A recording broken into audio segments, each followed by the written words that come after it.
The Charlie Challenge. I was 12 to 14 at the time. My little brother, who was 2 years younger, was also with me. We lived in a hilly neighborhood in New England. One day, our dad was working upstairs, and my mum and my little brother's twin were out shopping. So me and my little brother, who was with me, we'll call him K, got obviously very bored. So we watched some YouTube, as most would. We saw this video called the Charlie Challenge, being into ghosts and stuff, and convinced Kay to click on it. The video demonstrated how you can talk to Charlie by drawing a plus with yes and no in the four corners, then balancing a pencil on top of another pencil. So we decided to do it for ourselves. We set it up and took the paper and pencils down to the coffee table. First we said, "Are there any spirits that want to talk to us?" We agreed to face our backs to the paper on opposite sides while waiting a minute for something to happen, but I saw in the mirror that Kay flipped the top pencil to yes. I told him not to do it again. We moved it over to the dining room table and did it for real. We asked simultaneously, Charlie, are you with us?" Exactly 3 times while spinning around. I had my eyes on him the whole time, so I would see if he did anything sneaky. Then we lowered our heads to see if anything happened, and to our horror, the pencil was an inch into yes. We looked at each other, jokingly confused. But the funny mood abruptly stopped when all the lights on the bottom floor started flickering. They never do that. We looked back at one another, horrified, screaming, "Run!" We were tripping over chairs and toys in absolute shock. Kay was at the top of the stairs already, but I was almost at the bottom. I looked into the kitchen through a narrow doorway and saw a figure about 4 feet tall standing in the mudroom. That's it. I'm just bolting and screaming up the stairs and into my parents' room where Kay is.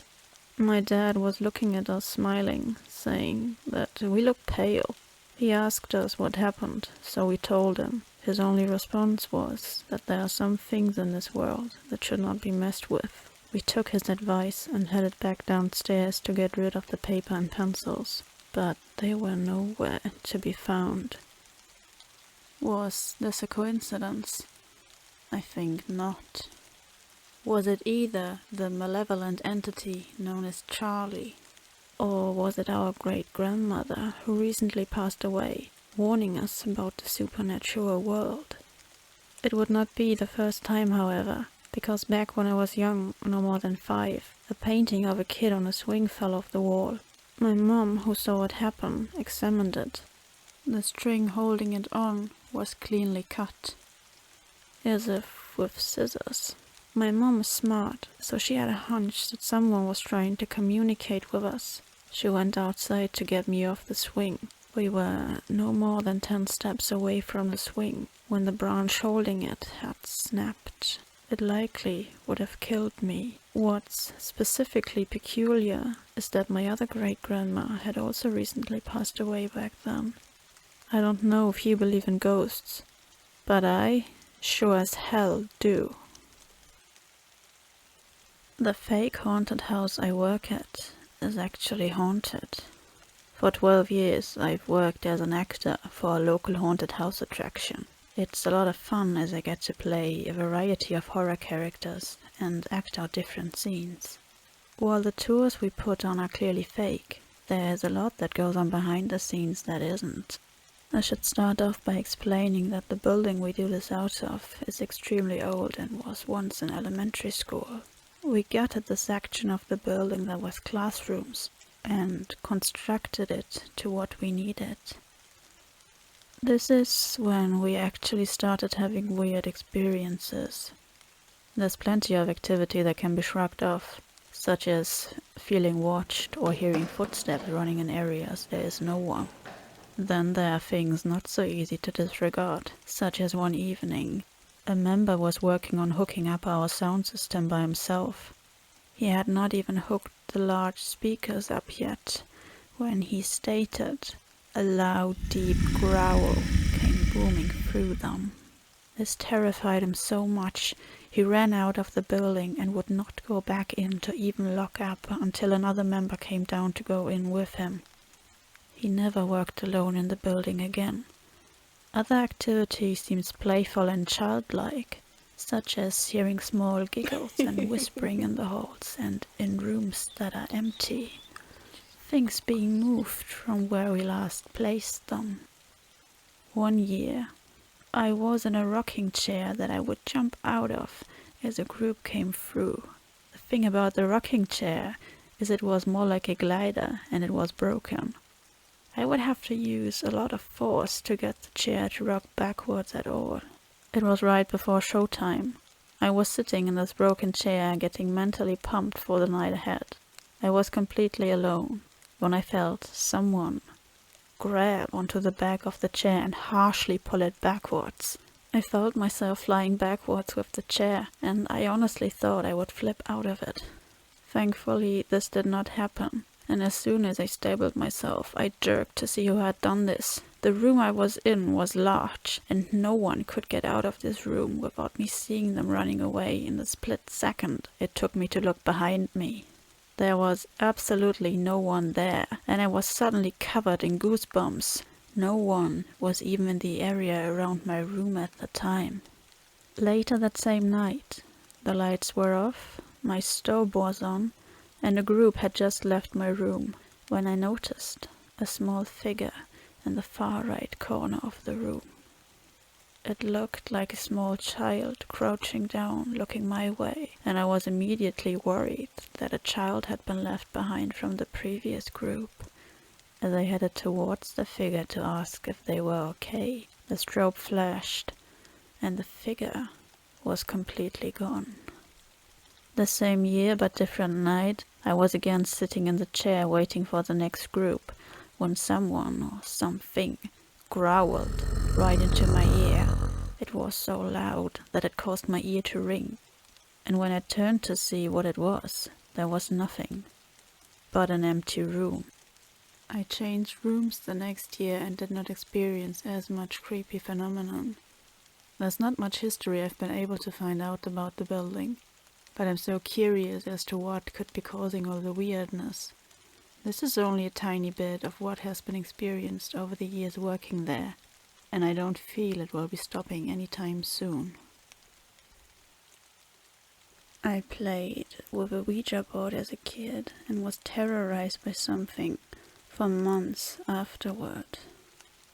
Hello all, this is my first post here. I'm looking for some answers to what happened to me when I was around 12 to 13 years old. I'm 23 now, and these events still loom over me. So at the time I was living in Virginia with my parents and 2 step-siblings. We had recently moved into a newly built townhouse development. Our townhouse had 3 floors in total. The upstairs area is where the bedrooms were located. The living room and the kitchen were on the main floor, and the basement was my sister's bedroom. At the time I was becoming increasingly interested in the paranormal. I would watch all sorts of ghost shows on television. Eventually I learned what a Ouija board was. I wanted one, but I knew I wouldn't have the means to buy a real one myself, and I knew my parents would not approve. So I opted to make my own. I created a template on a piece of cardboard, carefully replicating what a real one would look like. For the planchette, I used a plastic square-shaped lid that was the perfect size. I heard that it wasn't safe to use it by myself, and I didn't have any friends in the area at the time, so I asked my sister if she would try it with me. She was reluctant at first, but after some convincing she was game. Her uncle had recently passed a few months prior, so we decided to try and contact him. We set the board up in the basement, her bedroom, with a picture of her uncle next to us. We both lightly put our fingers on the makeshift planchette, and I began to ask questions like, "Uncle, are you here with us tonight?" To both our surprise, it did not take long to get a response. The planchette moved to yes with force. At first I assumed that my sister was messing with me, but soon I would be proved wrong because she started crying very hard. After a few more questions with responses, my sister informed me that she wanted to stop. I don't remember what else we asked because it was so long ago, but I do remember that the planchette would move with haste after every question we asked. We ended by informing her uncle that we were leaving and moving the piece to goodbye. Afterwards, it took some time for my sister to calm down, and I was pretty blown away myself. Strange things started happening to me almost immediately after. After we had finished using the board, we both went upstairs to calm down and watch TV. 30 minutes later I heard a bang come from the basement. I went downstairs to investigate and found that the planchette had moved from goodbye to no, and a picture on the wall had fallen down. This disturbed me, so afterwards I opted to tear up the board and throw it away. After I did this, I assumed that was the end of it, and for my sister it was. But I didn't know that this was the beginning of months of pure terror for me. I don't know why, but whatever this thing was, attached to me. My sister didn't have any odd occurrences afterwards. Meanwhile, I started noticing strange things happening. It started small at first. I noticed our family dog would all of a sudden refuse to come into my bedroom. I would pick him up and take him into my room anyways, and when he was in there he would act very strange. His ears would stick straight up, and his eyes would fixate on a certain corner in my room. He would whine and bark, and occasionally his head would dart around like he was watching something move around. Then I was sitting in my room another day on my own. I was watching TV and laughing at the show I was watching. My school binders were sitting all the way at the foot of my bed, and I was sitting at the head of the bed, a good distance away. One of my binders slid all the way across my bed, hitting me in the arm. This freaked me out, and I informed my parents, but they told me that I was just imagining things. Weird things like this kept happening to me. One time I walked into the kitchen during the day by myself, and a sponge that was sitting on the dining room table suddenly flew across the whole room with force. I continued to experience things like this, and they started becoming more frequent. I talked to my sister about it, and she told me that nothing odd was happening to her. I was a mess at the time. I did not want to go home and would often try and go to a friend's house after school instead, which most of the time didn't work out. I talked to my parents again, and go figure, they thought I was making it up for attention again. After a little bit of going through it, I had the most terrifying night of my life. This event still sends shivers down my spine when I think of it. It traumatized me, and although I've worked past it for the most part, I still try not to think about it. I've only told a few people in my life about this, because it sounds like a straight-up lie. This night was the climax of my experiences. After this happened, the activity completely stopped. One night I was laying in my bed. It was 2 or 3 in the morning, and I couldn't sleep, so I was just laying there. My whole family was asleep, and the house was completely dark.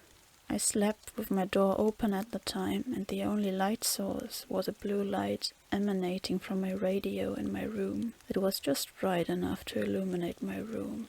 I had my blanket over my head, covering half of my face, but I could still see my room from waist height down to the floor.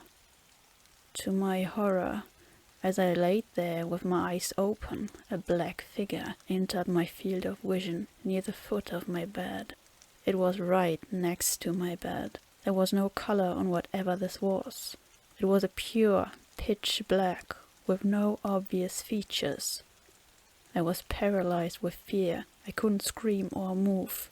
I just laid there as I watched this thing slowly move down my bed until it stopped right in front of my face. I then felt a hand placed on my head through the blanket that was over me. The hand rested there for a second and then began moving in a circular motion for a few seconds. Eventually the hand lifted, and I watched the dark figure slowly move away and then out of the room. This was the last thing that ever happened. After that, it just completely stopped as fast as it started. This whole ordeal has had a huge impact on my life. This is the first time I am sharing this story online. I haven't tried until now because I did not want to type it out and relive it. But now I am more curious as to what the F happened to me and what that thing was. I think that I should also add that, aside from anxiety and depression issues, I am mentally sound. I have never experienced hallucinations or delusions, and I know what happened to me was real. I am posting this to not only share my story, but to also gain insight from others. What do you think this could have been? Could it have been a demon? And has anyone reading this had any similar experiences? I wish I could be more detailed, but it's been so long and I've largely tried to forget about this time in my life. Thanks in advance.